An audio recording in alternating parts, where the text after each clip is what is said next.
Inside Huntsville with Brenda Martin, a conversation with department heads at City Hall on streets, ball fields, public safety, and more. And also with our community partners that add economic security, support education, and enhance the city's quality of life. Hello, I'm Brenda Martin and welcome to Inside Huntsville. Now that the snow is behind us and weather reports indicates that soon the temperatures will be milder and warmer, you'll want to get outside and enjoy the many recreational activities that the city has to offer you and your families. Here to talk more about one of the busiest departments in city administration, Parks and Recreation, is David Delisser. Welcome, David, and thanks for being here. It's my pleasure. Thanks. Been waiting for the right time to have you here, and I think this is the right time. Never a good time, but again, it's good to be here. That's great. First and foremost, because we've got so much to talk about, and I want to make sure we get it all in. First of all, would you please share with us your telephone number of the department and also your website? All right. For Parks and Recreation Administrative Offices, it's area code 256-564-8026. That's 256-564-8026. Our website is www.huntsville.gov/recreation. Great, and I know our producer will put that up at some point in time so that that our audience can get that. Now, before we delve into the specifics of the department, tell us about David Delisser. Who is David? How long have you been? Geez, talk about multitasking. When I think of you, David, and you and I have worked together for years, I think of you as being one of the busiest men in city government. I mean, you're everywhere, okay? That's number one. Multitasking, you do it well. You do it well. Right. What's your career been like with Parks and Recreation? Tell us a little bit about you. Well, I think I've had the benefit, the advantage of working in all different areas and aspects of Parks and Recreation. Started in aquatics when I was a student at Oakwood as a part-time lifeguard. Taught a lot of swim lessons for the city of Huntsville. Then I moved on into neighborhood services where I worked at the Scruggs Community Center and the Richard Shower Center at recreation centers, and then got involved in athletics. So I had a chance to do youth sports, saw Tiffany come up playing basketball over the years. Did you really saw my Tiffany, huh? Absolutely. And then I do community events now, so which I really enjoy. Community events, right. And that's what you do. And that, of course, takes you citywide. Citywide. Absolutely. Citywide. You know, we always talk about the goals and objectives of our department. And what's exciting to me about Parks and Recreation is that it provides activities for the entire family. Now, regardless of race, regardless of gender, ethnic origin, family structure, income, it encompasses all of it. Elaborate on that a little bit more. Actually, last month we had a unique request. We had a group of individuals want to have same-sex marriages downtown Huntsville. Oh. And it was really, people, despite your views on that topic, I think if the community can actually see what happened behind the scenes from the administrative offices and Parks and Recreation and Huntsville Police Department working together to ensure that this group of individuals were treated fairly and that they had the same opportunity as any citizen of Huntsville, I think it really goes a long way in what we do and how we do it in our community. Mm-hmm. Absolutely. So that was pretty huge, wasn't it? As a matter of fact, it's something you may appreciate. If you Google inclusive communities and see what comes up. Actually, your Office of Multicultural Affairs in the City of Huntsville, inclusive communities, shows that we serve the community citywide. That's and, great. And we are all across the board. And that's one thing I love about this administration. We are indeed inclusive, no matter what. Everybody's a part of the family. Absolutely. Now, there are numerous facilities in Parks and Recreation. Describe the facilities, if you will, the operation, describe the function of the department. I mean, you handle a lot. Now, that's actually a mouthful. We could be here for an hour, but now, how many people, briefly, how many employees do you have in It's about recreation? 135 people right now. We have a lot of funded slots, but they're not filled at this point. Mm-hmm. Citywide, our department is divided into 4 quadrants or zones. And, what does that mean? Well, basically, it's an easy way to manage. Each one of the zones have recreation centers, they have parks, they have athletic ball fields, and you'd be surprised how many community parks people are not even familiar of. Oh, my. I think if you ask somebody, where's Oakwood or Oakmont Park? I mean, it's actually surrounded by houses in a housing community. People that live there don't even know it's there. Or Windsor Manor Park, which is off of Pisgah Road, one of the most beautiful parks in the city. People call all the time to our offices saying, we want to do a family reunion or have an event in Northwest Huntsville. Where's a nice park? When we take them back off Pisgah Road and show Windsor Manor Park, they're just amazed. So, and one of the goals of our current administration is to have a park and walking distance of every community. So that's amazing. And we're well on our way to getting that accomplished. Well on our way. Now, in talking about the various parks, we have what? When I read the information on the website, it looks like we've got about 60 parks. And they're all different shapes, sizes. We have the large parks, John Hunt Park, Bram Spring Park, and we have our smaller parks, as I said, the Windsor Manors, the Oak Parks, all across the spectrum to appeal to different, types of recreation and opportunities for the citizens of Huntsville. And so individuals who are interested in looking at what park they might be able to utilize, they can go online. They can go online to the city website or call our offices and tell us what you're trying to do. Are you trying to have a family reunion? Are you trying to have a community event?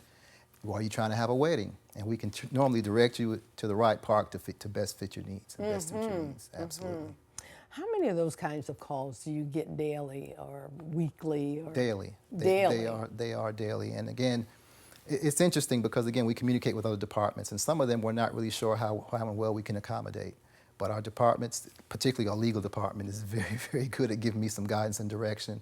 Free speech, First Amendment rights and things are very important. So people that want to do protests, for example, downtown, what can and we can't do, where can they can't go, very liberal guidelines as far as those types of things. And in talking about other departments, of course, your department obviously serves the public. But, and they, of course, are your customers.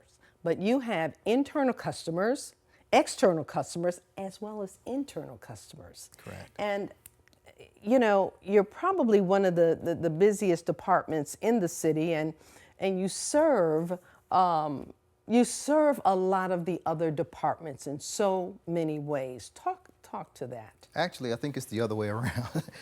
The other departments actually serve us. We are highly dependent on other city departments. How's that? We have volumes of people coming in our recreation centers on a daily basis. So you could imagine they're not coming to sit down. They're coming to jump and climb and run and do all sorts of things, which creates a lot of wear and tear, a lot of maintenance issues.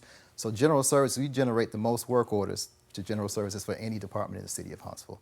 Maintenance nightmare. I couldn't imagine trying to clean and maintain all of our city parks. And as far as cutting grass, maintaining the exterior facilities, our landscape management, we're their biggest customer. They have to line and drag our fields before sporting events. They have to maintain the exteriors of our fields. As I said, legal department, very involved in that. Since I've been in Parks and Recreation over 33 years, we've always had some sort of capital project going. And projects is always involved in that. Brother Bell and the group from over there, Chris O'Neill and those folks. The good thing about the city and what I really enjoy and people really need to understand is the way that they go above and beyond to save taxpayer dollars. Mm-hmm. And a lot of the things that's done in-house through public works and public operations and things to save money, to stretch the dollar, and to come in, if we have a large project, to come in and do part of those projects in-house saves the taxpayer tremendous amounts of money. That's good to share that information. Absolutely. Yes. So actually, so you are a part of, you're dealing with all of our departments, all of our 21 some odd departments. When we have needs, if we want to do a program in a low to moderate income community, yes, we're calling community development. Mr. Binion, what sort of community development block funds do you have? Okay. I mean, we're constantly reaching out to other departments for their expertise and their knowledge. That's why they're there. Engineering issues, drainage issues. I mean, it goes across the board. What did you say? You've been here, how many? 33 years in Parks and Recreation. 33 years. Yes. Oh my. Didn't know it was that long, David. Okay. Oftentimes, the city of Huntsville is compared to some of our sister cities, such as Birmingham and Decatur. In Birmingham, for instance, they have an indoor crossplex. Right. In Decatur, they have the state-of-the-art soccer complex. And so the question then becomes, well, why doesn't Huntsville have this? Can you speak to that? Actually, that's a very good question. We get asked that quite a lot. And I guess our philosophy in the city of Huntsville is more of a community-based model, to where we want people to have opportunities and recreation activities in walking distance in their neighborhoods, in their communities. When you go to a lot of these other cities, even Birmingham, or Decatur, for example, that did that nice Jack Allen sports soccer complex. I think they've actually closed some of their other recreation facilities so they can support and fund that mega complex. And that's not really our model, to where people have to travel to one central location to take advantage of opportunities. Okay. We want it to be in walking distance. We want it to be, and we still have room for our large aquatic facilities and our large sports facilities. But it's, again, we have a neighborhood-based model of recreation. Talk about the aquatic center. How are people using that a lot these days? The aquatic center, I tell you, particularly our seniors, those exercise classes we have at the aquatic center are phenomenal.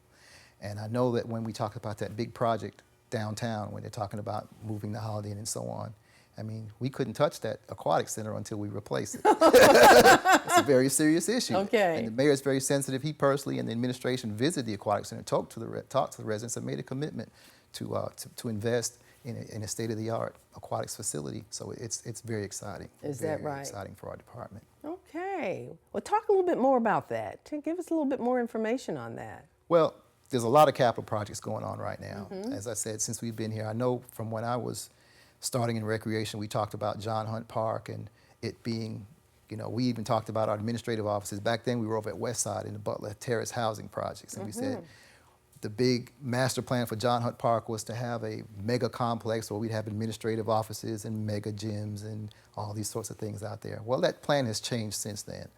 And the good thing is, and I guess it's a kind of a scary thing in some senses, if you look at the plan that the mayor had, the vision he had when he first took office, there's actually videos online showing the future of Huntsville.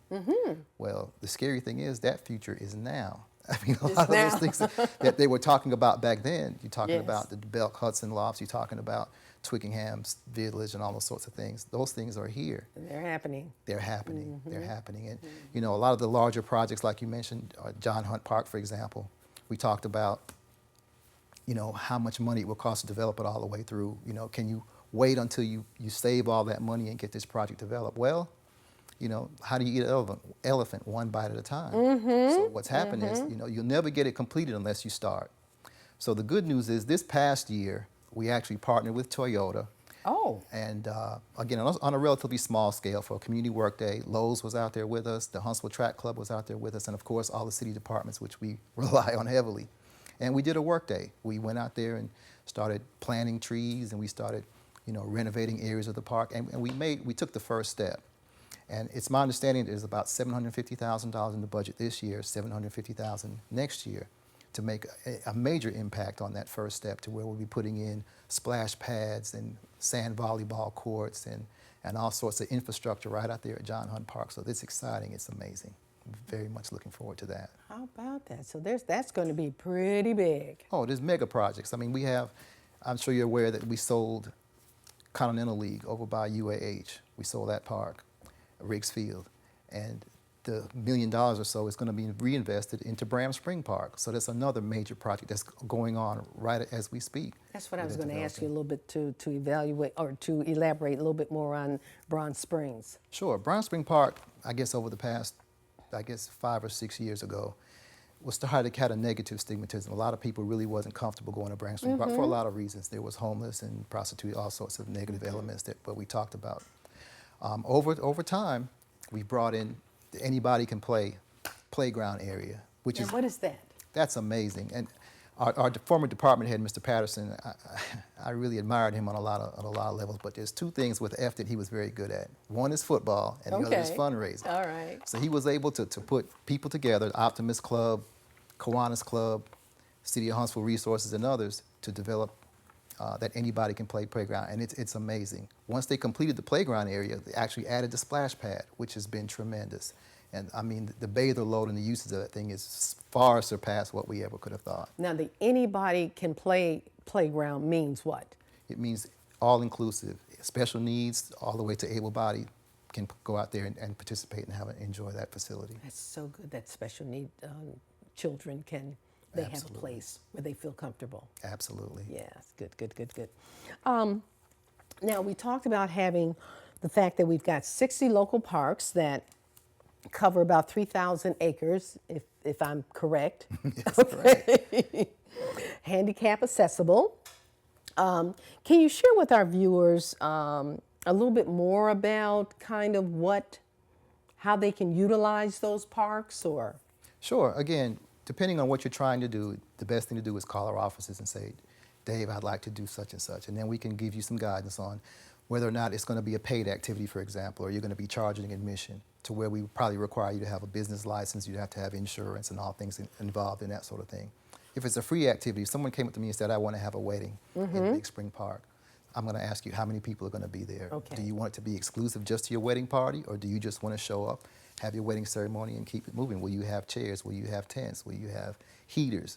All those types of things we have to take into consideration. And there's a charge for that, though, is there not? Not necessarily. Not necessarily? Not necessarily. Really? Because Okay. again, if someone wants to just show up, they don't really care about the public being there, they want to do their nuptials and keep moving, go for it. Okay. Go for it. Now, again, if you want it to be reserved, where Reserved. this is our place, key. Okay. and no one else with the reservations can bump me or anything like Okay. that, then you have to physically rent the space, and then you will have exclusive use of that area for that period And there's of a time. process, I imagine. Absolutely. You call it as a fee structure, and we can guide you through that process. In Parks and Recreation, as I was reading, there's a lot of new trends, lots of new trends in Parks and Recreation. Speak to that a little bit. I think I'm getting to be an old fogey, and I hate to say it. I hate to say it, but if you'd have told me a couple years ago that we can block off a street, have some food trucks, and thousands of people would show up, that just wasn't my concept of recreation. Okay. So DHI with Chad Emerson have brought some amazing new ideas to the table.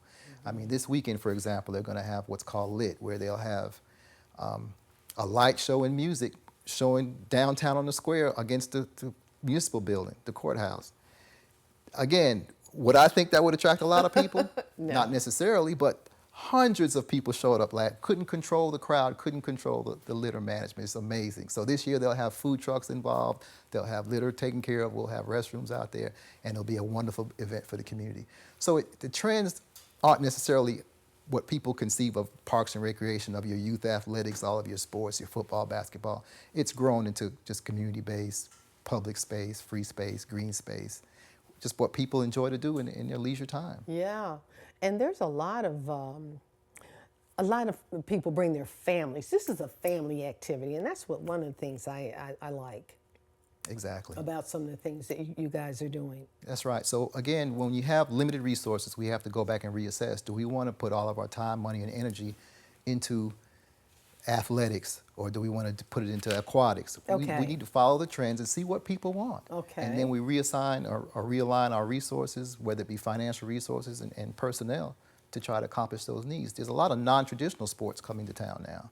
When you talk about your ultimate frisbee, your disc golf, you talk about your sand volleyball, you talk about lacrosse, things that back in my day, happened up north. Up north, yes. Now they're getting very big in the city of Huntsville. So we have to adapt and adjust to new trends. That's great. Every department is plagued with ongoing challenges and the like. What would be some of those challenges that the Park and Recreation Department would have? I think as the city begins to grow and expand, I think all the city departments have to worry about how we can manage that growth as far as bringing the infrastructure out to the rural areas of the city limits. You're talking about positive things like bringing industry to town out in Greenbrier area, for example, Yes. when Polaris comes. I mean, when they build that plant, they have those houses there, they're going to want other city services, including recreation. Including recreation, so you got to find a... We got to find a way to get out there. Sure. But I'm very confident we can meet those needs because our growth is very managed and it's very responsible. I remember when we talked about going over the mountain 100 years ago to Hampton Cove before it was That's there. right, I remember that. Everybody yeah. was worried about Yeah. it. But now Eastern look at it now. Eastern Leave is our biggest, most productive leave in the city. How about that? So we find ways to make it work. Exactly. Absolutely. The Battle Administration has done an excellent job, of course, in recruiting and attracting new industry. Among the key points most executives are interested in is the quality of life perspective. And of course, that's where you come in. What role does the Parks and Recreation Department play in this vital role of recruitment? Wow. I tell you, and you're talking about the administration and Mayor Battle, something that they've done, which I have to just mention very briefly, is we've done some leadership training, which brings upper level supervisors to training, management training, resource management, et cetera, how to manage personnel, et cetera, how we interact as departments, how we relate to each other. Yes. But as an offshoot of that, we've had a very good opportunity to get the big picture to where, we'll have workshops and seminars with the mayor being there, Mr. Hamilton, and several other people will come in and talk to us, and it's a very clear vision of what they envision Huntsville to look like. And then you get the buy-in from all the rank and file and all the department heads and all the supervisors.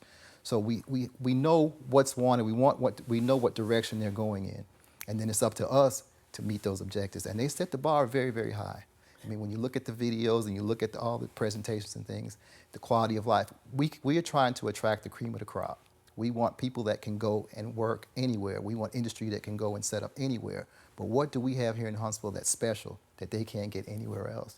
And that's our goal and that's our objective. And that's the objective of all the departments, All the actually, departments, isn't it? But quality of life. I mean, people want to have a safe place to live. Yes. They want to have quality schools and education for their children. And they want to be able to enjoy themselves when they're not working. So we have to find out what it is they're looking for. And again, that's why we're looking at where we used to focus primarily on just youth sports. Now, we focus on the yuppie. He wants to come in and do flag football, or he may want to come in and do kickball, or he may want to come in and do things that we hadn't done in the past. Yes. Now we have a large following of not what they call non-traditional sports. And we actually have assigned a staff person that focuses on non-traditional sports. Is that right? Absolutely. We have to keep up with the trends. We have to keep up with the trends. So you go to a lot of, I'm sure, not a lot, but I'm sure various training sessions across the country to also bring in this information. Actually, the leadership goes and they gather the information. They develop the master plan. And then we get direction and we follow the plan. Okay.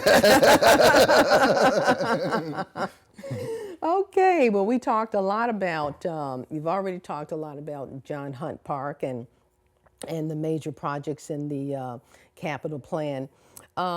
Is there anything else that you want to share with our viewers in reference to that? I think overall, the spirit, when you talk about challenges in the department and challenges for the city, and to quote a phrase from the mayor, he says that our pot of money is this big and our needs and demands are this big. He says that all the time. Yes, yes. So how do we go about accomplishing our goals and objectives to meet the demands? We have to be flexible. We have to have managed growth, but we also have to do things collaborate. We have to find other non-traditional ways to get things done, and collaboration has been amazing. I mean, we've done projects. We have a project that's getting ready to have a ribbon cutting, actually the end of this month. Southside Park, down there, down on South Parkway, actually a project with the City of Huntsville and the County Commissioner, Phil Riddick. Oh, yes. And it's an amazing facility, dog parks, passive park areas, and pavilions, and things that community can enjoy. And that's going to be It's a partnership. It's on South Memorial Parkway in that Okay. area, off of Cheney Thompson back in that area. So we've done some things with Huntsville City Schools. We have areas where we didn't have recreation centers that we partner with schools, and we have recreation centers within the school system. So we have things, again, we talked about Toyota and Lowe's and other people. You have to collaborate. DHI, we work with them. So you have to have collaboration. You have to pool resources to get the maximum benefit. And it sounds like you guys are doing a great job at it, too. We're challenged, and again, I love our current administration. They really challenge us. To give you an example of how the mayor thinks, last year we did the Mayor's Walking Challenge, 25 miles in a month. Of course, knowing Mayor Battle this year, it's 100 miles in 3 months, and that's the mentality of our administration. Yes, constantly challenging, constantly raising the bar, Okay. and it makes us want to meet those. And it's great. It's great, wonderful. great. Makes Huntsville the place to want to live and to play and to work. It makes you proud. This year, I had an opportunity to go to the mayor's State of the City. Yes. And not to be corny, but I know the feeling that you get when you look at the flag and they play the Star Spangled Banner. Right. As a citizen of Huntsville, when you look at that video and then go through that presentation, and just to be a part, even just a small part of that vision and that direction and that leadership, it was amazing. Yes. It really was amazing. Great guy. Well, David, my producer, is giving me the signal. We can stay here and talk all day. We're going to have you back. And he said that earlier because there's so many things that you guys are doing in that department that we want to share with our public. So again, thanks so much for being here. Thank you for having me. Okay, and thank you for being here with us today. I'm Brenda Martin for Inside Huntsville. Enjoy your day.